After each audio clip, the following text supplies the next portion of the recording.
we have the BBC film. Producers from the BBC and ITV went to Buckingham Palace in 1968 to film the royal family's domestic lives. The film contained their daily routines, such as eating at the dinner table and even going out as family. The documentary was then titled Royal Family and then was aired in June 1969. The controversial part was that the palace later reversed its decision and pulled the film from airing. Many claim it was because the film was humanizing the Queen and the royal family, but in the end of the day, the Queen banned the film and it was never seen on British TV since 1977. Except now in early 2021, it was supposedly leaked. So it's out there. That's all I'm saying though. Number 9, Oprah with Meghan and Harry. Last year, Oprah had a special interview with both Meghan and Prince Harry, which covered a lot of controversial topics with even more mixed feedback coming from it. So we all know they stepped down as royals in January 2020, so much of the interview covered their situation after leaving. The interview also covered other mental health subjects, especially Meghan's dark thoughts.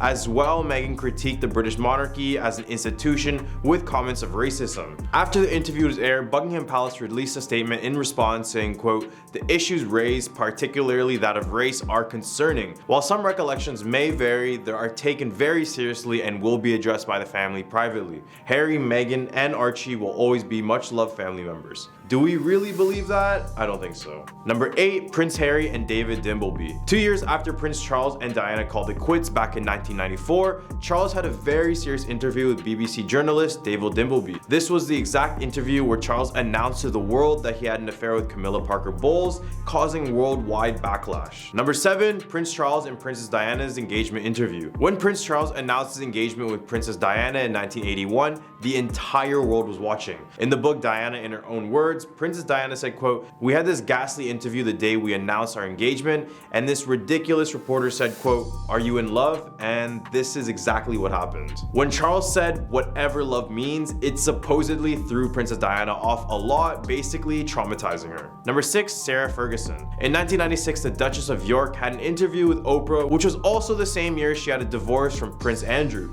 She spoke openly on a lot of scandals, including one of that Prince Andrew giving royal information in exchange for money. Number 5, Meghan Markle, ITV News. While speaking to ITV News for Harry and Meghan in African Journey, a documentary about the couple's royal tour of Southern Africa, the journalist conducting the interview named Tom Bradby then asked Meghan if she was okay. Immediately after asking this, Meghan expressed her gratitude for his willingness to ask such a question. She said, quote, "I guess also thank you for asking because not many people have asked if I was okay, but it's a very real thing to be going through behind the scenes." Number 4, Sarah Ferguson, 60 Minutes. Back on this list is Sarah Ferguson, but she'll be stepping out of it literally. In 2018, she had an interview with 60 Minutes Australia, but the moment they showed her footage of her scandal regarding Prince Andrew, she stepped out of the interview completely. Number 3, Prince Harry, NBC News. In more recent news, Prince Harry reportedly blew his chances at getting a spot at Buckingham Palace balcony for himself and wife Meghan Markle for the Queen's Platinum Jubilee after giving an explosive interview to NBC News. So they apparently had a spot before after paying a secret visit to the Queen back in April, but after Prince Harry gave an interview and annoyed his family with some of his remarks, it'll have Prince Harry and Meghan uninvited on that balcony. Number 2, Prince Andrew, BBC Newsnight. In November 2019, Prince Andrew appeared on Newsnight with BBC journalist Emily Maitlis to discuss the Duke of York's alleged close relationship with Jeffrey. Yeah, you get the idea. In the interview, Prince Andrew denied any sort of involvement or knowledge of Jeffrey's crime. The moment after the interview aired, Prince Andrew stepped down from his royal duties, issuing a statement at the time saying, quote, "I have asked Her Majesty if I may step down from public duties for the foreseeable future, and she has given her permission. I continue to unequivocally regret my ill-judged association with Jeffrey." Number 1, Princess Diana Panorama Interview. Princess Diana sat down with BBC journalist Martin Basher in November 1995 for an interview widely regarded as one of the most significant in UK's broadcasting history. The late royal discussed her time in the royal family, including her divorce from Prince Charles and his previous affair with Camilla Parker Bowles, during which she said the now most famous phrase, "There were 3 of us in this marriage." Many believed her real purpose of the interview was to damage her husband and his entire family's reputation, or just expose the royal family in general. But in reality, all she was doing was speaking the truth. Prince William and Prince Harry were very taken aback from the films and refused to watch it initially, but they eventually did. To this day, they claim the interview created a quote, false narrative. She sat with her legs crossed. For royal women, whenever they are sitting down, they are expected to sit with their legs and knees together while having their ankles crossed. Meghan, however, has not abided by those rules, which seem to annoy many royal family members and many people of the public. She shares her political views. Legally, members of the British royal family aren't supposed to voice political opinions, as they are a non-political entity. However, Meghan has broken this rule a couple of times. First, she proudly declared herself a feminist, and then she reportedly revealed that she was pro-choice, which I don't think there is an issue with, but some others do. She attended a royals-only event. In April 2018, Meghan joined Harry at the Commonwealth Youth Forum. This event usually only allows royal family members to join, and at the time, Meghan was only Harry's fiancé. She talked about Prince Harry in Vanity Fair. This technically happened before her engagement, but that's why it's even more unusual. Royal girlfriends don't typically discuss their relationship before they are engaged or married. She and Harry announced the birth of Archie on Instagram. Traditionally, the news of a royal baby being birthed is shared on a ceremonial easel placed outside the Buckingham Palace. But Meghan and Harry opted to announce the news on Instagram instead. Interesting choice. She wore a dress with a high slit. The palace prefers that the royals keep their wardrobes conservative, meaning the thigh-high slit that Meghan rocked while visiting Fraser Island in Australia caused some controversy. She wore a super short dress. Yet again, her legs caused issues. This time, it was a tuxedo dress the Duchess wore to a performance of Hamilton that had people saying she broke protocol with a short hem. She celebrated Christmas at Sandringham. Christmas at Sandringham is legendary, so much so that only spouses of the Queen's invitees are allowed to attend. Back in 2010, Kate didn't even get to go, when at the time she was engaged to Prince William, but she didn't marry him until April 2011. However, Prince Harry asked his grandmother to make an exception for Meghan in 2018, and she agreed, which angered many Kate Middleton fans. She signed an autograph. Royals aren't supposed to sign autographs for the simple reason that it makes their handwriting available to people who might use it for bad purposes. But during a January visit to Wales, Meghan broke this rule. When a 10-year-old asked for her signature, Meghan wrote, "Hi Caitlin," thus signing without actually signing her own name. She closed her own car door.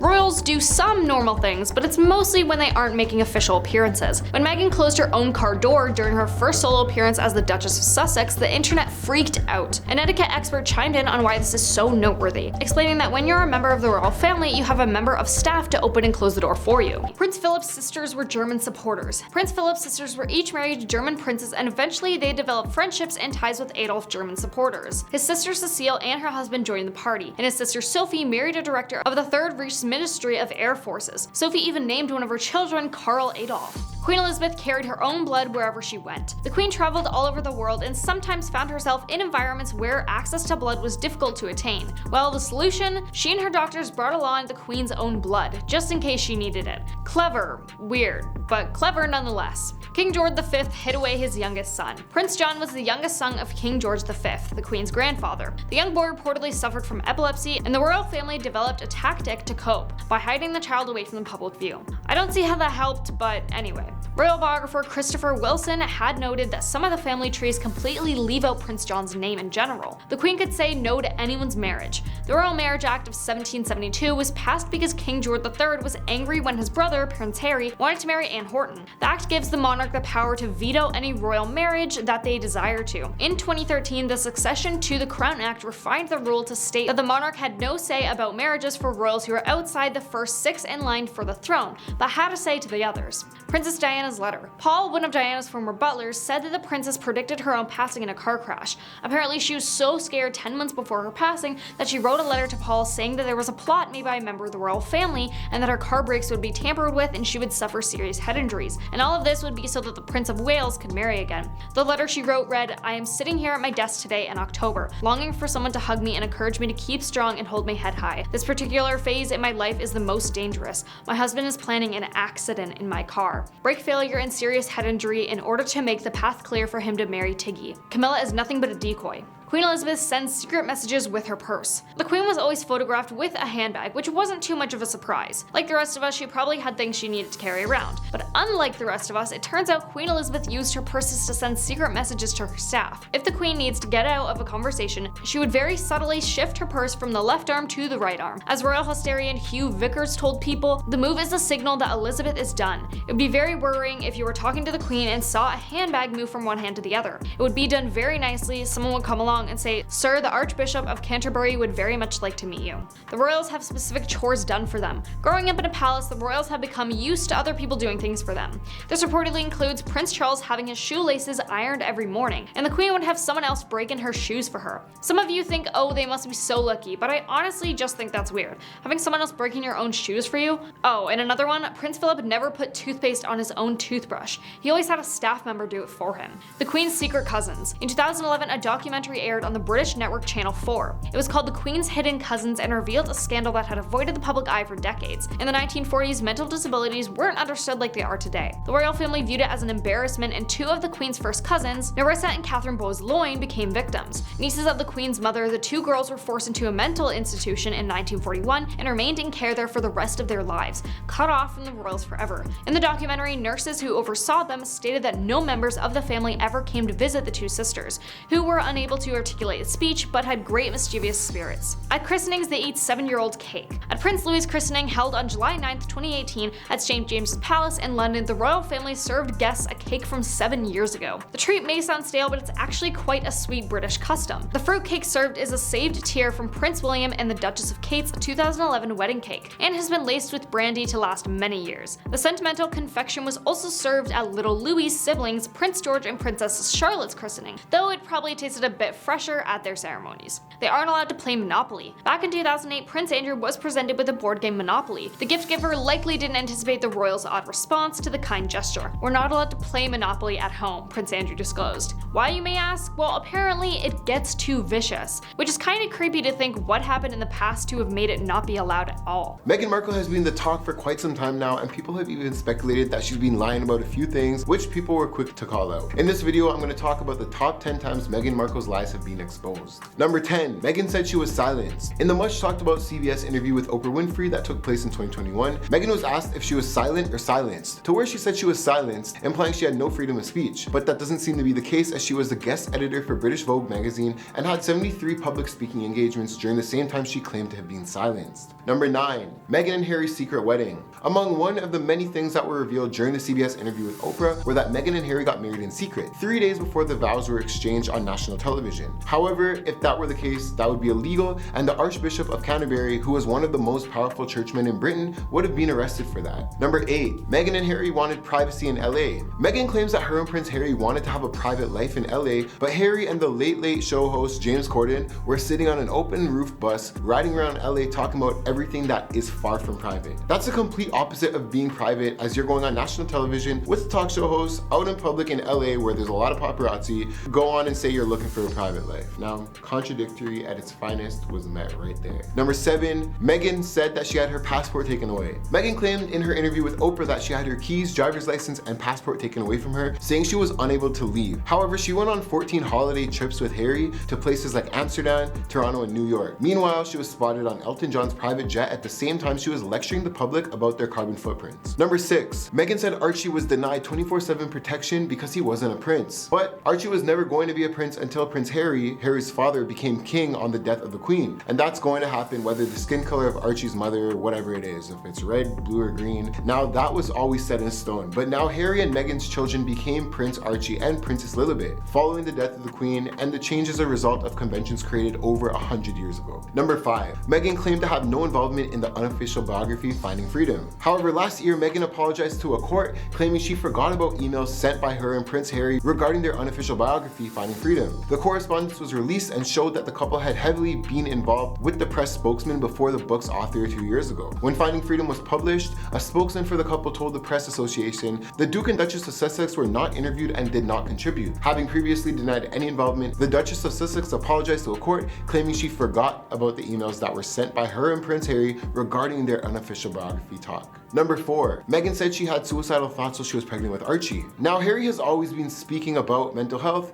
and when Harry speaks about people who feel depressed or anxious or has suicidal thoughts, that they should go and get help immediately. Yet his wife was claiming that she was constantly feeling suicidal, and Prince Harry has never sought to help her. That is a little bit hard to believe, but that brings us into number 3. The royal family refused to help Meghan with her mental health. Now, Meghan broke down in tears in the Oprah interview, saying at times she felt like she didn't want to be alive anymore, but was told by the palace that she couldn't get help because it wouldn't be good for the institution. However, people don't believe that, and they do think it's a lie, as Prince Harry is attached to many of the biggest mental mental health charities in Britain. Number 2. Apparently Archie was refused a royal title because of his skin color. One of the major moments from Oprah that made headlines around the world was the allegation that Meghan made about racism within the royal family, including comments made about her unborn son's skin color. But someone revealed that it was a conversation Harry had with someone way before they got married, years before Meghan said it happened. But so far, that's all just he said, she said stuff. Number 1. Meghan claimed that Kate made her cry. Now, in the interview with Harry and Meghan with Oprah in 2021, Meghan was asked if she made Kate cry before the wedding, and Meghan said the reverse happened, indicating Kate made her cry. However, in a new biography titled Revenge, Meghan, Harry, and the War Between the Windsors states that Kate burst into tears. There have subsequently been claims that the Duchess of Cambridge went to apologize and Meg threw her a peace offering with flowers in the bin.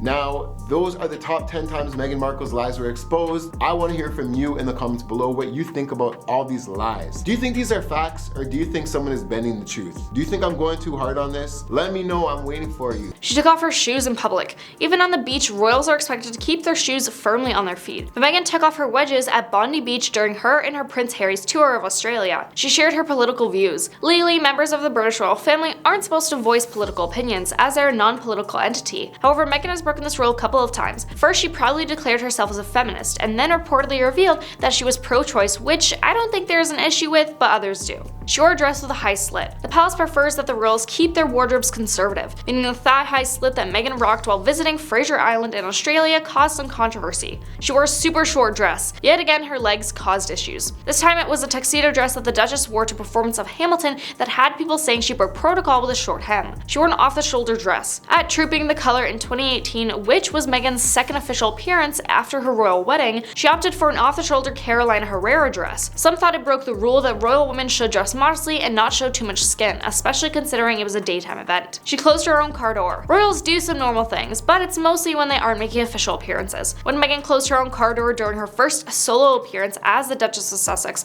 the internet freaked out. An etiquette expert chimed in on why this was so noteworthy, explaining that when you are a member of the royal family, you have a member of staff to open and close a car door for you. She wore a deep V-neck. Meghan broke the royals' conservative clothing rule when she wore an Oscar de la Renta dress with a deep neckline. She sat with her legs crossed. For royal women, whenever they are sitting down, they're expected to sit with their legs and knees together while having their ankles crossed. Meghan, however, has not abided by those rules, which ultimately broke royal protocol. She wore dark nail polish. It is an unspoken rule that royal women should either wear no nail polish or neutral colors. For example, the Queen was wearing the same light ballet slippers shade by Essie, or no nail polish at all, for 28 years. But Meghan wore dark burgundy polish to the Fashion Awards in December 2018. She and Harry ditched their HRH titles while on tour. Harry and Meghan made their debut as royal family on their South African tour, and they made it clear that they wanted to shake up their image. Meghan and Harry asked fans to skip the HRH and simply refer to them as, well, Meghan and Harry. This was a move that completely dodged royal protocol. Field of Remembrance 2002. The Queen was moved to tears as she attended the opening of the Field of Remembrance at Westminster Abbey in 2002,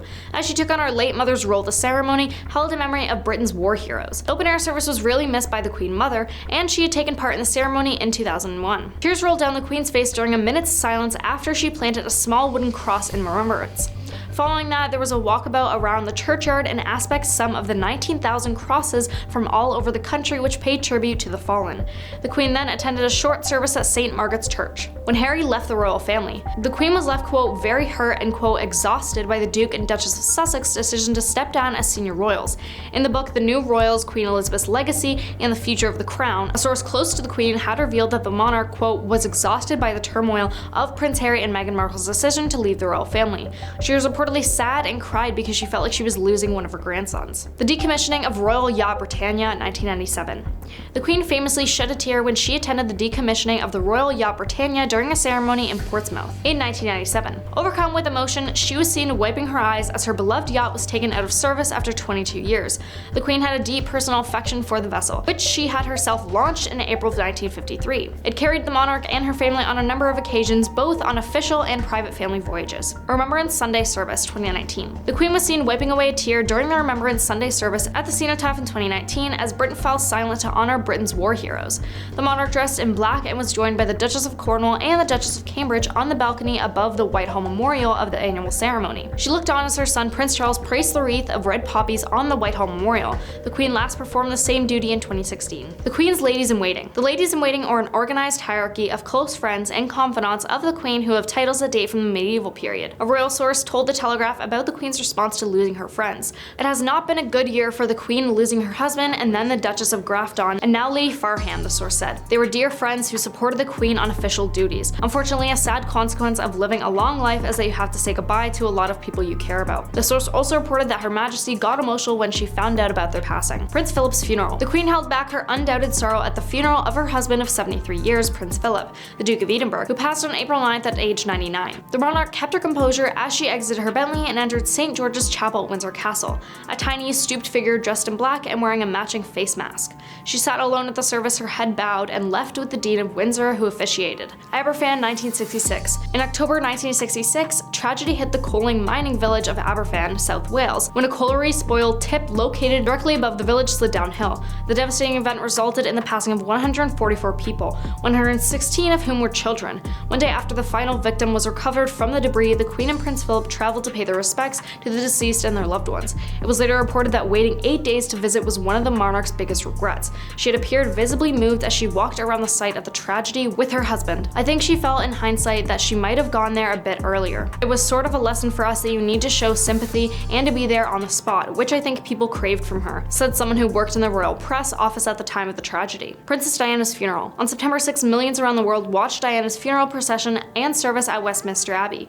Queen Elizabeth II bowed at her funeral, which no one else did, and she was the Queen, so you know that was something very special because she doesn't bow for just anybody. Later that day, her remains were transported home to a family's estate where she was buried. The castle was covered in bouquets of flowers, even more than was placed at the castle after the Queen passed away. This photo you're looking at right now are bouquets of flowers left for Princess Diana. It was said that while the Queen bowed, she also got a bit emotional and shed a few tears. A service for fallen soldiers, the Duke of Lancaster Regiment, 2016. The Queen became visibly emotional during a moving service for the fallen soldiers of the Duke of Lancaster Regiment in 2016. The monarch had just returned to her seat, having unveiled a statue in memory of members of the regiment who have passed since it was founded in 2006. The Queen has a deep personal attachment to the Duke of Lancaster Regiment. She is its colonel-in-chief and it is also named after her. The Duke of Lancaster is one of the titles bestowed upon the sovereign. Princess Margaret's funeral. At her sister Princess Margaret's funeral in 2002, people who were there and seated near the Queen told Bedell Smith she was, quote, very tearful and, quote, the saddest I've ever seen her. And that we have the BBC film. Producers from the BBC and ITV went to Buckingham Palace in 1968 to film the royal family's domestic lives. The film contained their daily routines, such as eating at the dinner table and even going out as family. The documentary was then titled Royal Family and then was aired in June 1969. The controversial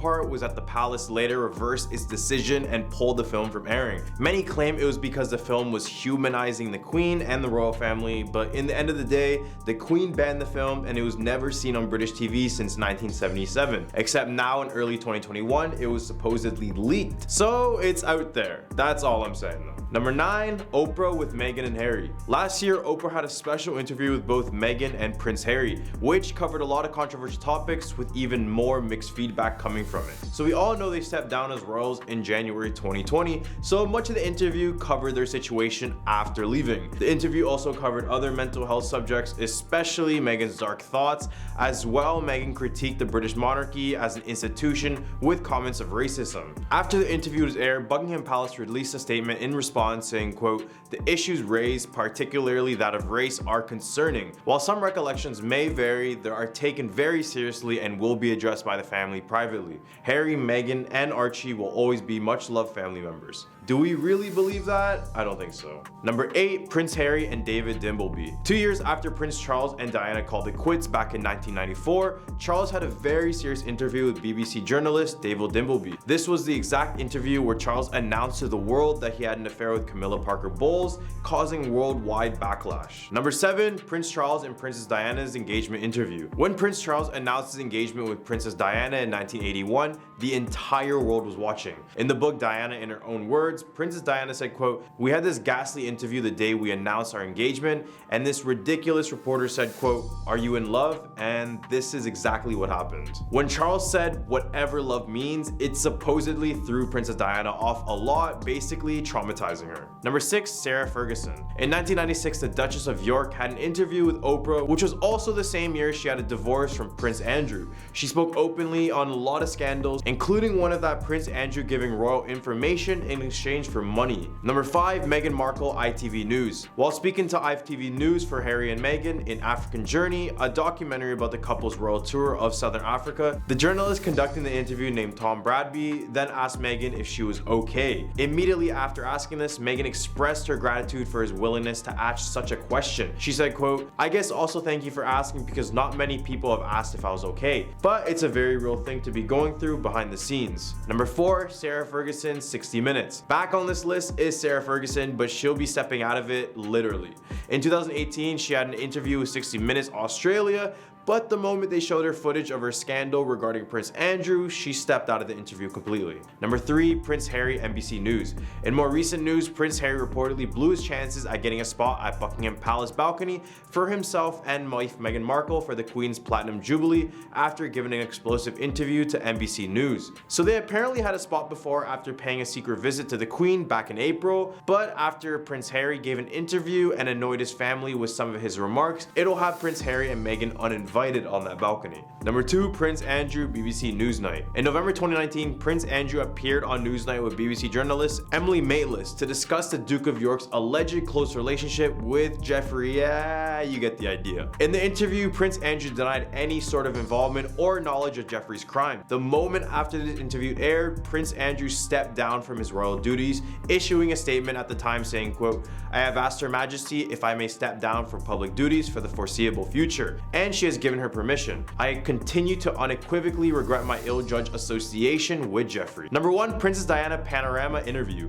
Princess Diana sat down with BBC journalist Martin Basher in November 1995 for an interview widely regarded as one of the most significant in UK's broadcasting history. The late royal discussed her time in the royal family, including her divorce from Prince Charles and his previous affair with Camilla Parker Bowles, during which she said the now most famous phrase, "There were 3 of us in this marriage." Many believed her real purpose of the interview was to damage her husband and his entire family's reputation, or just expose the royal family in general. But in reality, all she was doing was speaking the truth. Prince William and Prince Harry were very taken aback from the films and refused to watch it initially, but they eventually did. To this day, they claim the interview created a quote. Starting off at number 10, Cassie Sumner and Prince Harry. In 2004, Cassie shared a scandalous account of her night with Prince Harry when the two met at London's China White nightclub. Harry at the time was 19 and she was 21. The hookup, however, apparently only lasted that one night. Number 9, Princess Diana and Dottie. Princess Diana's boyfriend Dottie Al-Fayed, whose life was taken in a car accident in 1997, had a supposed reputation of being a playboy during their relationship. His Muslim religion also caused controversy, as his father Muhammad believes they were murdered by the British Secret Service because he was about to marry the mother of the future King of England. Number 8, Prince William and Kate Middleton. Earlier this year, it was reported that Prince William had an affair with a close friend of Kate's named Rose Hanbury. The pretty brunette has 3 children of her own with husband David Rock Savage, was once a popular fixture in the royals' inner circle. Her grandmother had even been a bridesmaid in Queen Elizabeth's wedding. Maybe that's why he felt drawn to her? Number 7, Florence Brudenell and Prince Harry. According to reports from British tabloid The Sun, Harry dated actress and model Florence back in 2011. The two reportedly spent time at her London home in Notting Hill and had secret trysts, which means they were keeping their dating on the low. When the palace had asked about Prince Harry's new girlfriend, a spokesperson said, quote, "We don't comment on the prince's personal life." Number 6, Princess Anne and Mark Phillips. Queen Elizabeth's daughter, Princess Anne, married Lieutenant Mark Phillips, but they didn't get a fairy tale ending, as he reportedly had an affair and fathered a child with a New Zealand woman named Heather Tonkin in 1985. Number 5, Prince Andrew and Virginia Roberts. Alleged intimate slave Virginia Roberts accused Prince Andrew of taking advantage of her when she was a teenager. The palace denied the claims before the suit was later thrown out by a judge. "You're a sick old man." Sorry, I had to. Number 4, Caroline Flack and Prince Harry. Harry was also linked to X Factor host Caroline Flack in June of 2009. Flack shared her story revealing the two began dating after being set up by a mutual friend. As soon as the relationship went public, however, they quickly called it quits. Once the story got out, that was it. We had to stop seeing each other. I was no longer Caroline Flack TV presenter, I was Caroline Flack, Prince Harry's bit of rough, Caroline said. Number 3, Princess Margaret and Peter Townsend. Queen Elizabeth's sister, Princess Margaret, fell in love with Peter Townsend, a divorced man who was 16 years older than her. If at the time she had chosen to marry him, she would have been forced to give up her royal title. In the end, she did in fact break it off and married Anthony Armstrong Jones, who she divorced from soon after. Number 2, King Charles and Camilla. Yes, she's the queen consort now, but she wasn't always. Before they got married, Charles was married to Princess Diana from 1981 until she passed away in 1997. Princess Diana was the most loved royal, but Charles was spotted sneaking around with Camilla during his marriage with Diana. The two eventually got divorced because, as Diana put it, the relationship was too crowded. Now, coming in at number 1, Meghan Markle and Prince Harry. Yes, of course, I had to put this at number 1 on the list. I mean, I'd say this is probably one of the most controversial. Prince Harry and Meghan Markle began quietly dating in 2016, but the relationship quickly became serious. Months after dating, the royal released a rare public statement urging the public to stop harassing Markle and her family. Though the two continued to keep their relationship extremely low-key, they went on a weeks-long African safari holiday together, and Markle accompanied Harry to Pippa Middleton's wedding. After finally meeting the Queen, the couple announced their royal engagement and now have kids together, so clearly this one wasn't just a hookup, but I thought it still deserved a spot on this list. Noel Gallagher. In a comedic article posted by the Rolling Stone detailing the extensive list of things that Gallagher has been mad at, there's a quote of him outlining his violent wishes for the royal family. The singer stated, "I wouldn't wish that the royal family dead, just seriously maimed. I'd take a couple legs off." Colin Firth. Despite having done an outstanding job portraying Queen Elizabeth II's father in the King's Speech, the actor has previously spoken up about his doubts with the nature of the royal family. During a CNN interview, Firth highlighted how despite their good morals, he just couldn't agree with the totalitarian way in which the royals came into power. The actor stated, "I really like voting, it's one of my favorite things," before later adding how unelected bodies were a problem for him. Stacey Solomon. Stacey made headlines after footage of her criticizing the royal family resurfaced just in time for the Queen's Platinum Jubilee. 2018 clips showed Stacey on the British daytime show Loose Women expressing her confusion as to why so many people obsess over the royal family when in reality they are just exactly the same as every other person. Stacey said, "I don't get why we're so obsessed with these humans that are exactly the same. It could be us four sitting there, I just don't get it." She later added, "I would work hard if the country paid me to have like 12 houses and work really hard." Eddie Izzard. Back in 2014, she spoke up about her disagreement on hereditary privilege to The Independent as she made her claims against the royal family. Eddie stated, "I'm not into monarchy. Hereditary privilege is crazy to me. We should widen the gene pool and elect a head of state for 5 years." Russell Brand. Back in 2014, Brand triggered an immense national controversy after explicitly bashing the Queen and the royal family in his book Revolution. In the book, Brand highlighted, "I mean, in England we have a queen for F's sakes. We have to call her things like Your Majesty, like she's all majestic. She's just a person." Also adding, "Your Highness, what the F is that? What, she's high up, above us, at the top of a class pyramid on a shelf of money with her own face on it." Honor Blackman. In 2014, she was offered the chance to become a CBE, which is a commander of the British Empire, but she turned down the honor. "They ring you beforehand to ask if you'd like to accept, and I think they were quite shocked when I declined," she said. "But since I'm a Republican, I thought it would be somewhat hypocritical to pop up to the palace. Like not Sean, who accepts a knighthood but never comes here,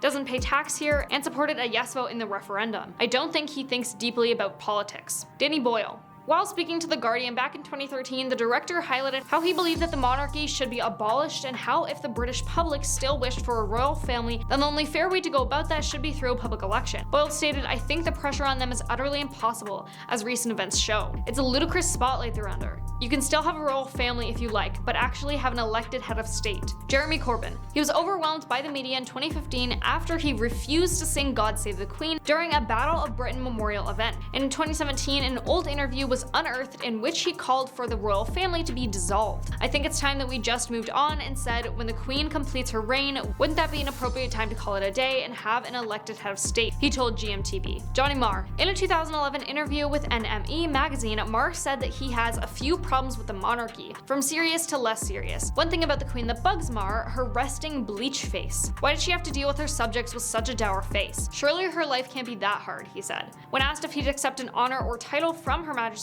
such as knighthood or being named a member of the Order of the British Empire, Marr replied, "F no." Lastly, Daniel Radcliffe. A 2017 interview with the Daily Beast, he stated that his patriotism had nothing to do with the royals. Radcliffe stated, "I'm not a royalist, not at all. I'm definitely a Republican in the British sense of the word. I just don't see the use of the monarchy, though I'm a fierce patriot. I'm proud of being English. But I think the monarchy symbolizes a lot of what's wrong with the country." Jagger. As reported in The Telegraph, he excited Princess Margaret according to Jagger's biographer. She was so fascinated with the rock star she built a villa next to him on an island where they indulged in partying. There is no record of them actually having an affair, but there was a flirtation going on there definitely, via the Daily Mail. The Queen was reportedly not happy about him, fearing scandals or just general morale corruption. Meghan Markle. According to the Queen's strict standards, everything is wrong with Markle. She was married before, and her celebrity status added even more drama to the British tabloids. In short, everything she does seems to be a mistake, firmly leading Prince Harry away from his family or the throne. The fact that Harry and she formally stepped down from the royal roles implies much. Margaret Thatcher. The complicated relationship between the infamous Iron Lady and the Queen was depicted many times on screens and on paper. The Netflix series The Crown emphasizes respect the two women developed through the years, despite the numerous disputes, personal and official, they shared. According to Sunday Times, things got very complicated in 1986 when Thatcher refused to impose economic sanctions on South Africa, opposing other Commonwealth members and the institution itself, which didn't sit well with the Queen, taking Commonwealth organization very seriously. The Queen felt Thatcher was destroying everything that was important to her, including their home country, and labeled Thatcher's policy as uncaring, confrontational, and divisive. After she was pushed out of Parliament by her own cabinet, the Queen invited her to a horse race event to show some support. Thatcher refused the invitation, but as reported by The Independent, felt flattered. Chinese officials. In 2015, the Chinese president at the time had a UK trip that did not quite go as planned. According to CNN, the Queen's complaints were actually caught on camera by a member of her staff. She made a remark to a Metropolitan Police officer that she found Chinese officials quite rude,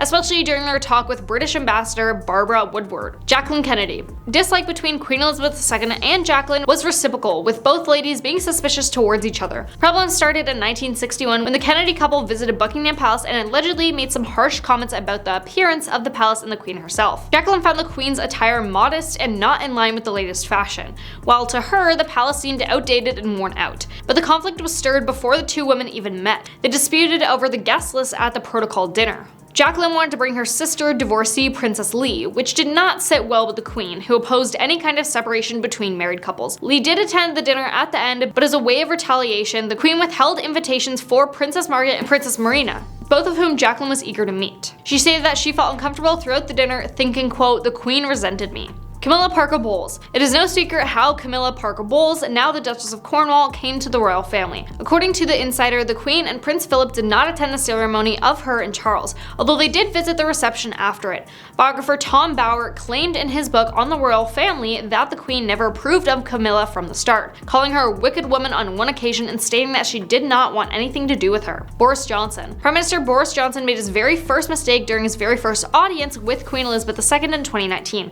Breaking protocol, he told everyone she stated that she does not understand why anyone would want to be Prime Minister. He was consequently told off by palace staff. Johnson later threw the Queen into quite an unpleasant position by demanding Parliament to be shut down for weeks, preventing a veto on a no-deal Brexit. Sarah Ferguson. The Queen's resentment towards her daughter-in-law Sarah Ferguson started in the 90s, just before the divorce between Ferguson and Prince Andrew. According to Good Housekeeping, the marriage itself was bound to fail. With Prince Andrew being the Queen's favorite son, Ferguson stood no chance. She did the worst crime a respectable woman could commit, being followed by paparazzi and pictured on holiday with her lover while still married to the royal husband. Ferguson was then excluded from the royal family, stepping into the already familiar role of the royal renegade. She did push it quite far, trying to sell access to her former husband to a News of the World reporter at some point, which cost her an invite to the royal wedding of William and Kate. Donald Trump. He continued his childish tantrums even when meeting the royals, managing to breach the protocol on several occasions on his visit in 2018. Although the rumors about him being late for his meeting with the Queen turned out to be false, he was actually late by only 1 minute. He turned his back on and walked ahead of the Queen during their protocol stroll past the family and officials, creating a storm of British disapproval. Princess Diana. Her emotional and sincere reactions puzzled the Queen, and while she was trying to be supportive at first, there were just too many things she did not approve of. One of the things Princess Diana did differently was how she brought up her two sons. Unlike other mothers in the British royal family, she wanted to spend as much time as she could with the children, which confused the Queen and broke royal protocol. According to Good Housekeeping, Diana's choice to publish a biography, Diana, Her True Story,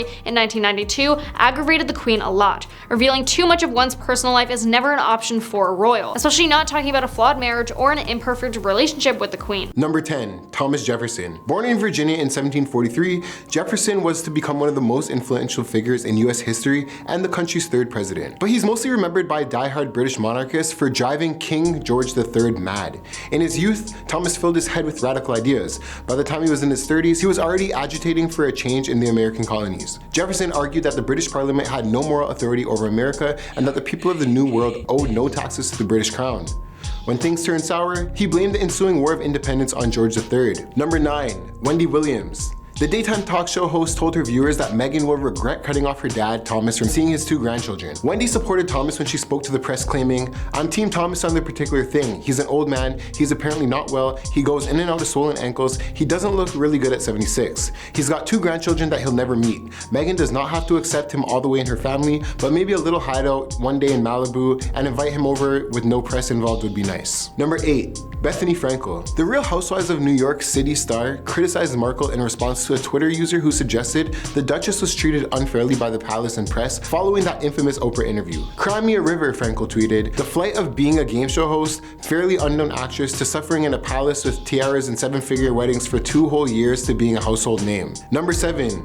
Walt Disney. Disney's first feature-length film, Snow White and the Seven Dwarfs, set the template in 1937. Snow is a lonely princess waiting for her prince. She likes to sing and brush the floor and smile at bluebirds, but is otherwise defended entirely by her title and her looks. Until very recently, most of the Disney princesses who'd followed had been despairingly similar, though as graceful, timid, and invariably white, curiously sexless victims in an elaborate dresses, constantly in need of rescuing by a handsome man in a crown. Number 7. John Travolta. Princess Diana loved to dance, so when she and Prince Charles went to the US on an official visit in the fall of 1985, some bright sparks in the White House administration invited John Travolta along to the event. As the clock struck midnight on that November night, Diana felt a tap on her shoulder and turned around to see Danny Zuko requesting her hand. With her prince looking on, Diana obliged, and the images of her gliding about with Travolta quickly flashed around the world. The contrast between the two, epitomized by Charles, and the glamorous and seductive new one could not have been more starkly exposed, with Diana seemingly happy beside the two. It was a further step into her rise of global celebrity, and by all accounts, Prince Charles hated every moment of it. Number 5.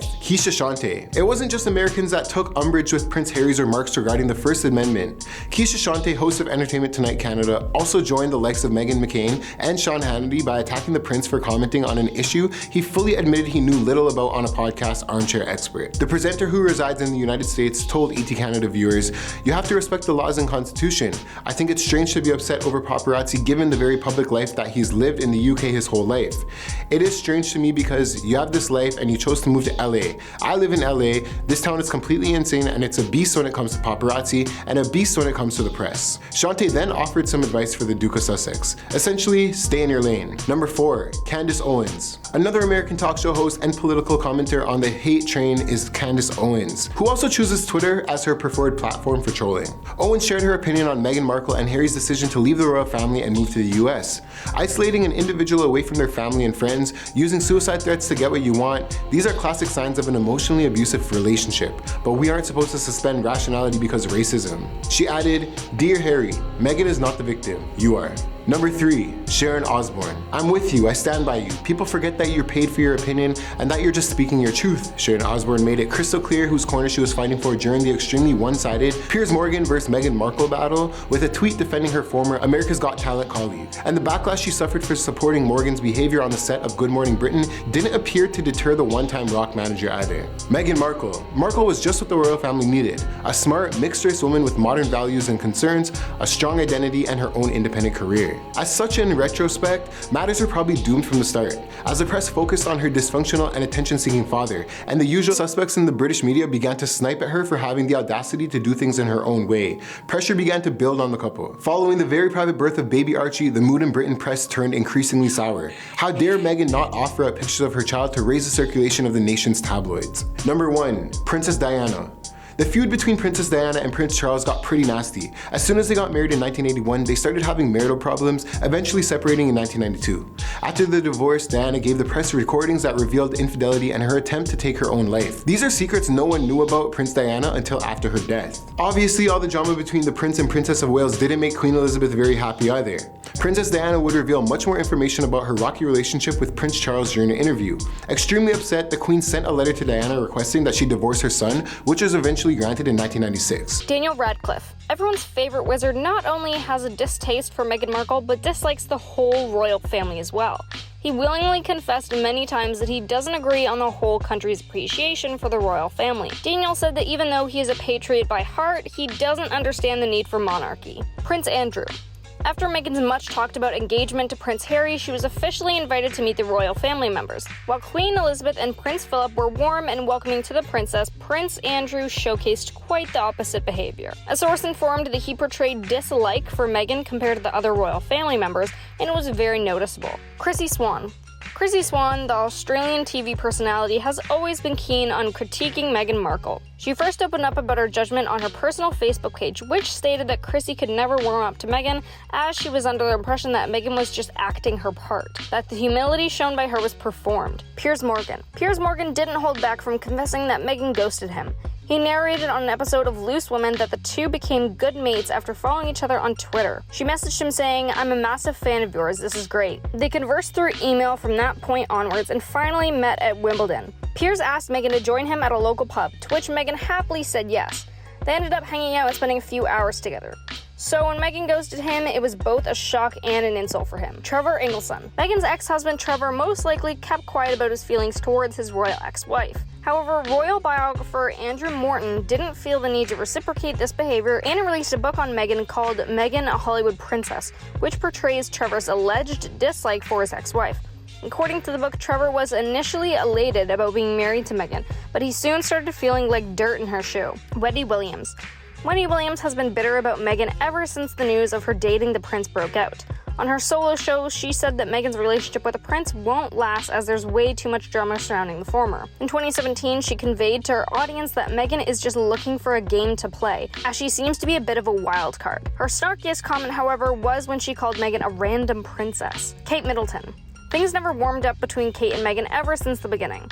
There have been countless speculations about why the two princesses don't get along. Some say that Kate feels ashamed of Meghan's embarrassing wardrobe choices, while others chime in stating that Kate disapproves of Meghan's intimate scenes from Suits. However, the most sensible reason may be that both the girls are eyeing the same prize of being the people's princess. Kate Hopkins. This Daily Mail writer and media personality made it clear that she has no respect for someone like Meghan. Her first move to prove her distaste was when she bashed Meghan for being addicted to Instagram. She was also very vocal when she termed her as an American Kate Middleton and a budget princess with an Oscar-winning innocent face. Erin Foster. Erin Foster is a comedy performer and writer who has a notorious history for blasting several celebrities on Instagram, including Meghan. In the month of November 2017, Erin posted a photo of Meghan from her Deal or No Deal days and captioned it, "Never forget." On another occasion, she posted another image of Meghan holding a briefcase from the same show and added an even more rude caption that read, "This briefcase is filled with my plans to be famous." Lastly, Amy Schumer. No, Amy didn't really say something mean about Meghan Markle straight up, but she didn't hold back on her views when asked about the royal wedding. She made an appearance in the Sydney's Fitzy and Whippo radio show, where she opened up about the downsides of the grand royal affair. During her interview, Amy joked that she finds it funny that poor Meghan's wedding wasn't really hers. On her big day, Meghan had to meet foreign delegates who she never met before and exchange pleasantries with them.